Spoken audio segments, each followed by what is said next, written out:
Hello everyone, welcome to History and Culture. In China's thousands of years of history, poetry has always occupied an important place in cultural heritage.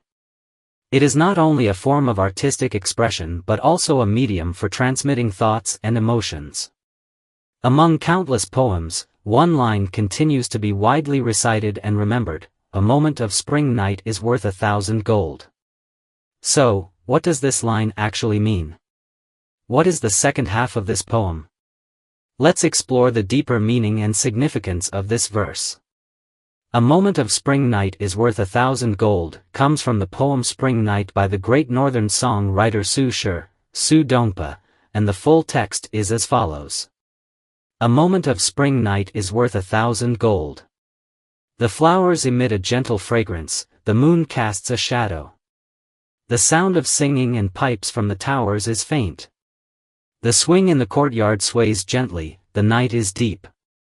When many people hear "a moment of spring night is worth 1,000 gold," they might mistakenly think this poem describes the happy moments of a newlywed couple on their wedding night. However, this is not the case. The original poem is not about the beauty of a wedding night but rather depicts an ordinary spring night, expressing the poet's appreciation and reflection on the preciousness of this time.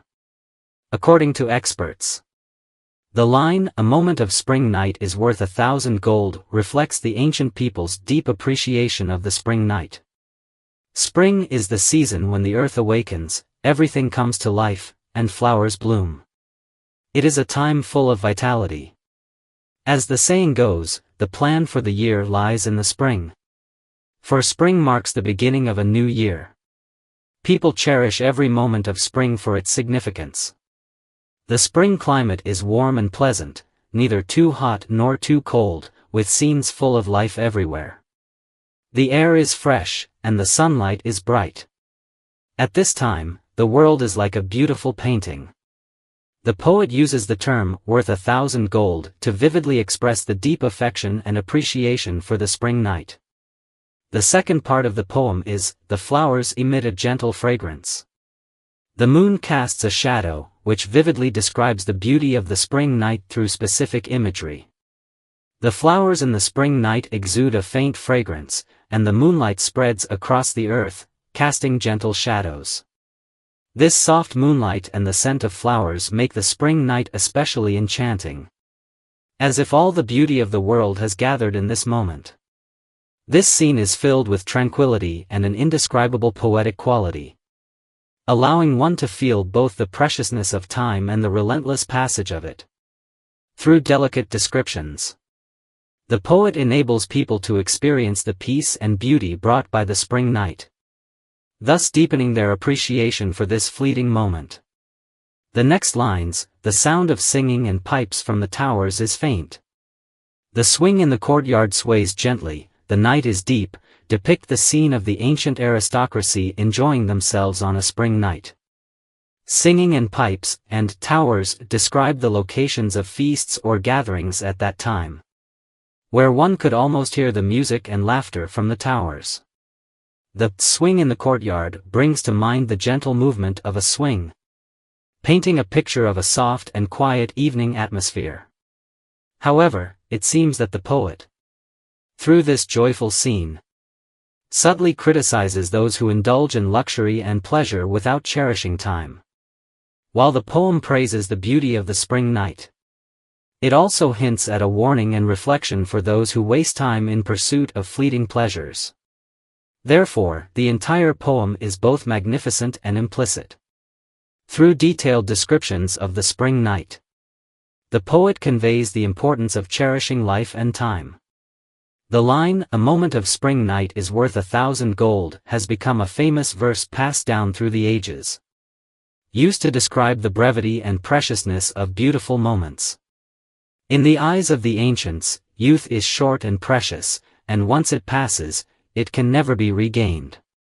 Thus, the poet reminds us to cherish youth, not to waste time, and to make each day meaningful and valuable. Although the wedding night is often considered a symbol of romance, it seems less important compared to spring and youth. As the poem "A Moment of Spring Night is Worth 1,000 Gold" suggests, This is not only the beautiful time that scholars and poets yearn for but also the belief of ordinary people. For those who rely on farming, spring is particularly important. If one misses the spring sowing season, the consequences could be disastrous. Therefore, whether with poetic thoughts or diligent labor, people should cherish spring in every moment. According to historical records, Su Shi, courtesy name Zizhan, also known as Hezhong, was a famous scholar, calligrapher, painter, and water control expert during the Northern Song dynasty.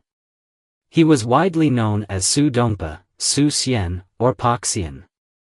He was born in Maishan, Sichuan province, formerly known as Meizhou, and is considered one of the three Su, along with his father Su Sun and brother Su Zhe. Su Shi's talent was recognized at an early age. In the second year of the Jiao era, 1057, he participated in the Imperial examination and achieved the highest degree, beginning his official career.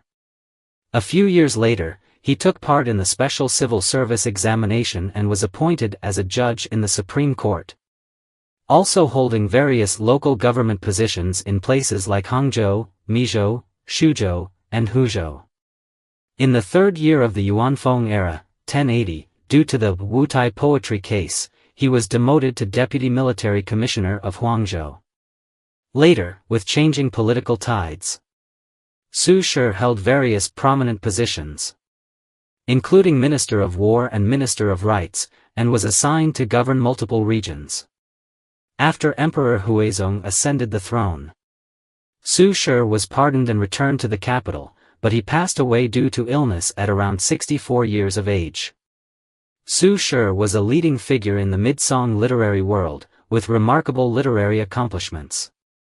He achieved significant success in poetry, lyric poetry, prose, calligraphy, and painting. His poetry, in particular, was characterized by a rich variety of themes, fresh and bold language, often employing exaggeration and metaphor, forming a unique personal style. Along with Huang Tingjian, he was known as one half of the Su-Huang duo. Together with Xian Qiji, he was considered a representative of the bold and free-spirited style, Su-Xian. His writing style was expansive and unconstrained, earning him a place alongside Ouyang Xiu as one of the Boyang-Su pair. In calligraphy, he, Huang Tingjian, Mi Fu, and Kai Xiang were known as the four masters of song. Su Shi's paintings were also highly admired, particularly his depictions of bamboo, strange rocks, and withered trees, which showcased his profound artistic thought. Su Shi's poetry exceeds 2,000 pieces, covering a wide range of topics, from describing natural scenes to critiquing societal issues and corrupt politics. His poems not only reflect deep contemplation about life but also demonstrate his critique of irrational phenomena. For example, he was highly critical of various social ills and corrupt practices of the time, showing a keen social insight. At the same time, he integrated philosophy into his poems in a simple, natural way, making them both beautiful and full of wisdom. In his poem, Inscription on the West Lake, for instance, he uses natural phenomena to provoke deep reflections on life, showcasing the unique charm of his philosophical poetry. Su Shi's poetry style was bold and unconstrained, capable of elevating ordinary life and natural phenomena into philosophical reflections, blending deep thoughts with artistic imagery in his poems. Phrases like, not recognizing the true face of Mount Lu, and the traces of a swan's footprints in the snow, are vivid examples of the philosophical essence in his poetry. This naturally expressed philosophy not only inspires the reader but also makes his poetry more emotionally resonant in its artistic expression. In addition, Su Shi made epical contributions to the development of Ci poetry. Building on the foundation laid by Lu Yong, he broke through the limitations of Ci as an elegant form, significantly elevating the literary status of Ci.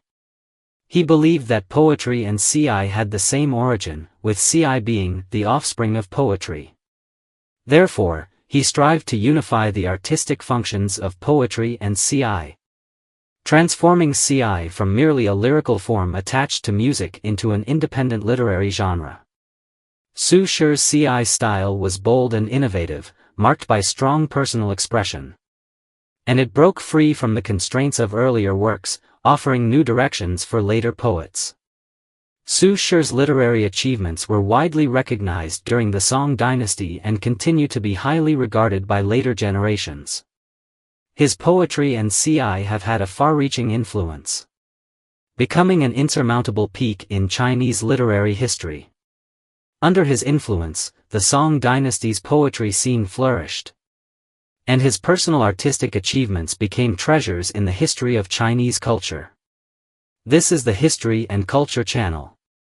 Liking and subscribing are the greatest help and support to us.